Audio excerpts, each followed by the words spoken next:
Hello everyone, today I'm looking at Star Wars Battlefront 1 and 2, the classic ones for created by Pandemic.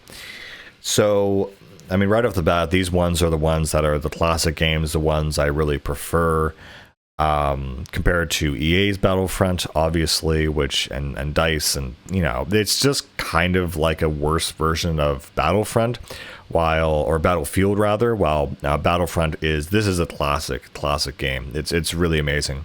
I'm not really going to be talking a lot about Battlefront 1, simply because it really almost feels like a prototype for Battlefront 2, and a lot of things that are really just improved in Battlefront 2, and that's the main game.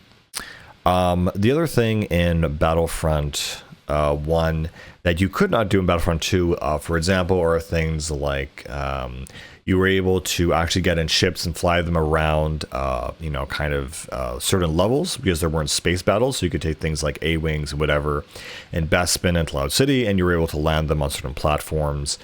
As well, you'd have, I think, some of the Geonosian type ships of the Battle of Geonosis. You can fly those around and land them. And, you know, the first Battlefront was a fairly janky game. It was really not that great. It was still fun, mind you, but it was very kind of broken. In fact, I remember I was flying one of the ships in Cloud City and landed it, and I don't know what happened, but the game crashed, and it also deleted all of my save data. And so because of that, I just never have played Battlefront 1 since then. At least never on the ship levels. It's not worth the risk, frankly. But yeah, so the main difference between these two games is, there are some certain classes that Battlefront 1 had that Battlefront 2 doesn't have. And, graphically, Battlefront 2 is marginally better. And Battlefront 2 has things like space battles where you can use, those kinds of ships. And Battlefront 2 also has things like heroes. So there are a lot of new great additions. Even the trailer for Battlefront 2 was really, really hype, really well made, and something I can still watch today and still get excited to play it. It's really, really cool. I guess some interesting context is that Battlefront 1 came out, I think, after Episode 2. And then Battlefront 2 came out after Episode 3. So they kind of had more things to work with, all the different kind of eras and whatnot. And so the other big thing, or difference rather, is that Battlefront 2 is a much more cohesive campaign. It actually has a whole thing about the 51st Legion and sort of the timeline from, the Clone Wars all the way up to the time when the Empire strikes back. And so you play as this one clone trooper, and you just go through certain, normal maps, and you do certain story mission objectives in those maps. I find it really interesting because, this doesn't just, maliciously borrow. It does borrow footage from the movies, but it also adds in its own narrative and its own dialogue. And some of the dialogue in these missions is really, really impressive and really cool and fun to listen to. The dialogue for the preamble for the final mission of the game are talking about how, our blood ran hot on, the frozen plains of Hoth with dreams of victory and crushing the rebellion. That kind of, dialogue is just really, really, really well done, and something you don't expect from a game like this, which is just recreating a bunch of battles. So the main campaign is actually pretty fun in that way. Besides that, there's also Galactic Conquest, where you start as the Rebels, the Empire, the Republic, or the CIS, and you can basically just do a series of battles, take out the universe and rule the galaxy, and just you have a series of all the maps represented by different planets and fleets, and so you have space battles, and you basically just need to conquer the galaxy. And so that's kind of straightforward and not very much story focused. What's really impressive about this game is just how large the scales of the battles are. What's really great is every class you choose, there's assault, engineer, medic, and sniper. And so the more you use those classes, the more they actually upgrade. And so by the end of the game, my assault class or whatever can shoot these really powerful, 3-round burst bullets, and my pistol is absolutely just broken. It is absolutely way too powerful. And again, the battles are, it's the amount of different locations there are in the game, the amount of different vehicles there are, from walkers to snow speeders to X-Wings. Like, this game literally has everything. It did everything right.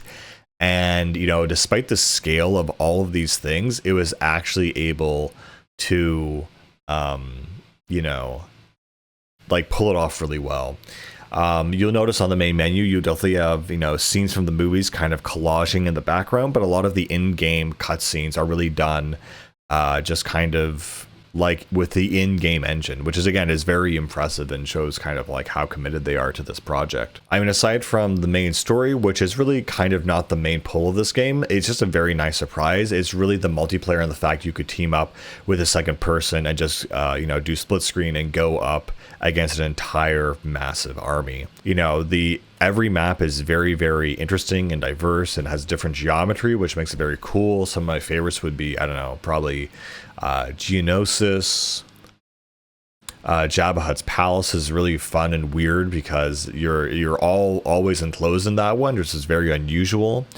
And Geonosis is the exact opposite, where it's just totally open and you can just, you know, it's a sniper's paradise, kind of. The basic way that Battlefront works is that there are command points on the map, and so very similar to Battlefield, you basically have to go to those command points and stay there, you know, boots on the ground until the thing drains and turns into your, you know, faction's symbol, and therefore you get, you know, reinforcement numbers. And so the more points you have, the more respawns you have, and the more time you can spend in that level and in that game. The basic classes, the assault, typically have grenades and sort of ammo packs and stuff like that.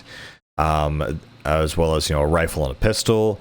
The engineer will have a rocket launcher, so if there's a really pesky kind of, you know, vehicle guy who's really tormenting you, can use your rockets and take him out. A lot of them are kind of lock-on. Then you have your medic with your sort of heavy machine gun and, you know, their health pack. And then finally you have your sniper who's able to, you know, snipe and use little motion censoring kind of technology. Again, the scales of the battle, you know, this just feels like a really great game mode. This is still one of my favorite multiplayer games, perhaps of all time, simply because it's I don't know, it's just so much fun. The soundtrack from the movies is all here. It's great. And of course, you know, you get to play as the heroes. So once you kind of rack up enough points, what you can do is you can deploy as the hero set for that level. So if you're playing, I don't know, the CIS on, you know, a Republic style map, you're probably going to get Count Dooku or maybe Darth Sidious or I think maybe Jango Fett, but you can't really choose which hero to actually deploy as. It's whoever is tied to that level. Oh yeah, a lot of the times the CIS would have Darth Maul on a lot of levels, and he is just like the cheapest asshole in this game. His the thing is that when the Jedis kind of charge, they do this charge attack where they make this little windmill in front of them, and Darth Maul's is the absolute cheapest. It goes in like both directions. It just wipes away absolutely everything in his path. It is the most unfair attack ever, but really, really fun, really cool. I think Battlefront was also, or Battlefront 2 specifically, was the first game in the series to feature DLC on the original Xbox, and so you could download a couple new maps and things like that, as well as new heroes. I think you had on the dark side, you had Asajj Ventress, who was from gosh, I'm not actually sure, I think the comics or the novels or something, or maybe from the Clone Wars TV show. And then on the good guy side, you had Kit Fisto, and you had a snow-based level, and I forget. Kit Fisto had a really kind of a distinct fighting style where he would kind of use, you know, his fists and the force, and have a lot of different kind of vertical attacks, which is really interesting. So yeah, you can play as everyone from Luke to Yoda, Obi-Wan, you know, pretty much everyone in the entire series. They're all here, and it's amazing how well made and how kind of balanced this game is, and just again the scope and scale.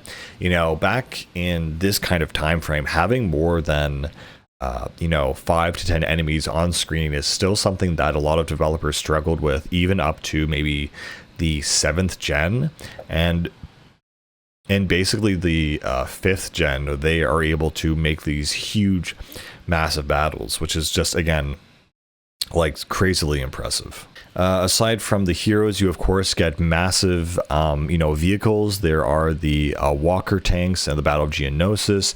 Again, you have, the snow speeders that, can have the other player deploy a rope and take down ATs. Like everything you want to reenact from the movies, it's all here and it's all done like very well. Everything just works. I think probably the worst level in this map might be the worst map in this game, rather, is probably Dagobah, simply because there's like one kind of interesting point where you can like hide in these little tunnels and whatever, but it's just this very congested kind of map with not a lot of stuff going on, not a lot of variety, as opposed to something like Jabba's Palace, where you actually can fall down the pit into the Rancor pit and get eaten by the Rancor. You have very interesting hallways and stairways and different kinds of areas, and you basically want to use your shotgun pretty much all the time in this area. There are also 2 special units per each faction. Is typically with the clones or the Empire, this is going to be a jetpack trooper or a dark trooper who has like a special lightning gun, which does an area effect kind of damage. And for the other one, it's always going to be some kind of weird specialist, like a spy who has like a very distinct weird loadout. They might have a spy drone that allows them to fly around the map, or a type of cloaking device or something like that. For the rebels, I think they have the Wookiee, who basically, his weapon acts as a his weapon, the bowcaster, acts as kind of, a wide vertical effect. So they're kind of all these special classes that don't really do any one thing well, but they're just kind of like really cool that they wanted to have in. Pretty much all of the places from all the main movies are here, with some extra added things that are kind of from the side content and novels, if I am correct on that. And again, the flow between, the different types of classes, the soldiers, the heroes, the vehicles, everything just works really, really well. And there's no one right way to approach a battle. You can basically find any method that you want and then stick with that and, move forward with it. On space battles are actually... they're a lot of fun, but they can get very tiresome because they kind of play out the same way. There's really 2 ways to play space battles. One is that you get in your ship and you basically attack the enemy carrier, and basically you destroy its shield generators, its cannons, its propulsion, everything. You just bombard it constantly until they till the ship is destroyed and they surrender, basically. The alternative to that, which I think is the more fun and really creative aspect, is you can actually board the ship. So you can fly into their hangar and go into their control room, and there's 3 different control rooms where basically, if you're able to fight your way past all of the guards inside and the spawn point where all the enemies spawn, you can actually make it into this control area where you can plant bombs and other things like that and kind of take out the ship from inside, and the whole ship will actually self-destruct. So there's a nice kind of variety here. There's a lot of cool kind of techniques, getting familiarized with, fighters, bombers, other kind of special ships. But again, like doing multiple space battles in a row is not really fun because they just all play out the same way. Probably my favorite thing to do is to take a big carrier ship that, carries a lot of guys and fly that into the base, and you just unload a bunch of guys and, try to take them out there. Of course, besides the carrier ship, there are also smaller ships that you can take out that are just kind of there for you to destroy. And aside from bombers, you also have, a balanced kind of range class ship like TIE fighters, and then you have things like the A-Wing, which are specifically meant just for dogfighting. So I guess the other strategy is you could also just do dogfighting and deplete the enemy of resources and take out as many ships as possible until, they run out of resources and surrender.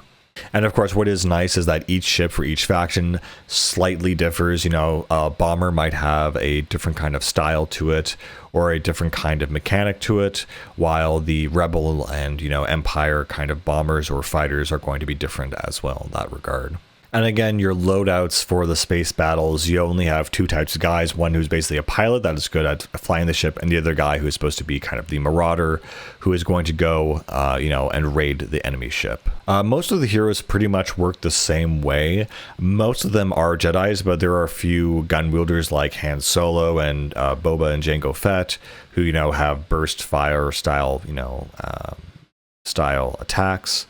So they just have a better gun kind of loadout. And then kind of the weirder one is Emperor Palpatine himself, who basically tends mostly to use Force Lightning rather than actually his lightsaber.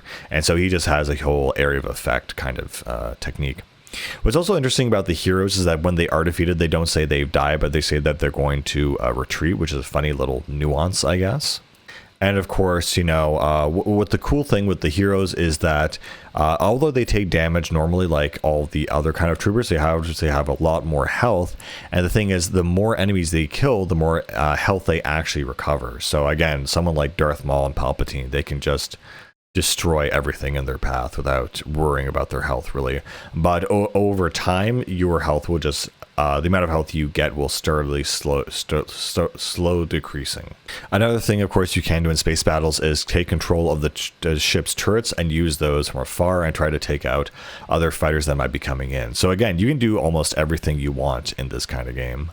My favorite map, actually, that I think about, is probably Mos Eisley, because there's so much different terrain and different ways to, get high up and use that for sniping, or you can be, an engineer with your shotgun kind of in close quarters inside the cantinas, or you can be down in the alleyways with your assault class and shooting up those kinds of areas. So I think that's one of the more diverse, interesting levels in this game. And the level design is absolutely top notch. The vehicles, placement, everything. This was the game. You could play this for so long. It was really amazing to play and really, really great back in the day. And I guess on that note, there are a different couple versions of this game, I guess. The most recent one being the Classic Collection on PC, which frankly is really, really awful, terrible. There's a whole list of reasons why, but the main thing is that they launched with only one or two servers or something, so like 200 people could only play at launch, and they messed up a lot of the graphics or something. Well, what they did is they took the textures, upscaled them with AI to 4K, and then just repacked them back into the game without compressing them. And so the classic version, this version here on the original Xbox might have been 6 gigabytes, and the remastered version is 68 gigabytes. So it's just again, it's just insane how bloated this classic collector's edition was, whatever. And it just seems the general laziness and refusal to optimize games is just, at least in the PC realm, is just completely brazen, out of control. And this happens to consoles as well, where they'll ship the game and say we'll patch it later. But even games that are kind of optimized for consoles never get optimized for PC. It's like the developers just don't care if the game is broken or not. They kind of expect us to mod it and fix it, I guess. It's very confusing and weird. But yeah, I don't have much else to say about this game, except this is an absolute classic multiplayer game. It is incredibly fun, and again, I definitely prefer this one over the DICE one, which is just like, the guns feel weird. They try to make them really different. They have this whole predatory loot box system. The worst thing about the new Battlefront, frankly, is Darth Vader's voice. It does not sound like him at all. It is just pathetic, really. There's less classes. There's less the level design isn't that great, and it just feels so kind of clunky, and I just don't like the way the actual combat feels. It doesn't feel like a giant battlefield. It feels more like almost an arena shooter almost. And I just did not have fun with the new Battlefronts. I really kind of tried, but it was like, no, this is not what I want, and this is not as good as what came before. So regardless if you get, I think there's like a Steam version or whatever, or a GOG version that came out in 2010, which is just a normal port of this game. And that's like the one you should go with if you do want to experience this today or on the original Xbox or PS2 or whatever. Yeah, it's just surprising how good this game is and how mistreated it has become. And again, with the EA ones, even EA's Battlefront 2, it was okay. It was better than their Battlefront 1, but it was still just not super great. And even their Battlefront 1 only issued, like, I think the Empire and the Rebels, and they completely had none of the prequels. And then they said they're going to patch it for a couple of years and make it better, and then they abandoned it, as of course they would, because they have no obligation to make the game better. And where the game stands today is still this weird predatory loot box mechanic where, just for context, what this was is that the loot boxes you would get in the new Battlefront games did not affect your cosmetics alone, but actually gave you star cards, which gave you access to vehicles and weapons and heroes, and like to a ridiculous like actual technical advantage over other people in the match. And along with that, if you were to grind normally just to unlock like a character like Darth Vader, as someone said, it would take them like something crazy like 4,000 hours to get it, or play some crazy amount of time. And so they're basically forcing you to get these loot boxes. There's really no way to make it feasible otherwise. And that led to it was so bad, it led to a whole thing with different states actually considering banning online gambling things altogether. But yeah, that is unfortunately the legacy of the new Battlefront, which uses Roman numerals by EA. So anyway, I still love this game. One of my favorite multiplayer games of all time, and definitely one of my favorite Star Wars games. I'll see you guys later. Bye.